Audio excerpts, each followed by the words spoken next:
Usa ka mo upay nga adlaw so ading adlaw is adi ako sa may ukay-ukay. Kay syempre namiling ako sinakon true love.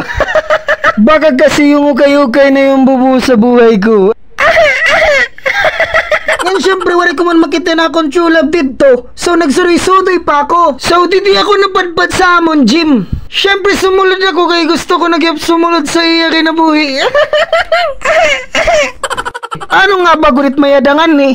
Awas siya nga yan, Mayor Slimmy kasalang bayan mga yan ini. Kitungod birthday ngayon natin ni Mayor so nagatag siya sin libre nga pakasal sa mga buyog nun. Sure ako nga madamot tubak diri sa gym kitungod itira mga kasweet para siya nit marasa nga mga sweets.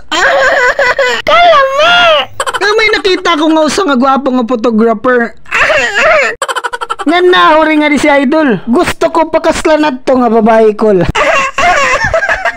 Para ko guys kasi mahaba. Sheesh! Kalama! Kalbo tangan tayo ni sinestro kay para mga kalbo magkabuhok. Gang. Damo gud niya duran tawo kay tungod damo ang nagpakasal edi sana all. Gang. First batch. Shout out kung sino it magpakasal sa akong tagang ko siyang tubig. Para sa tinood, lawarin ako malipay kay tungod. Sira may mga happy ending na. Grabe na ka mo ba?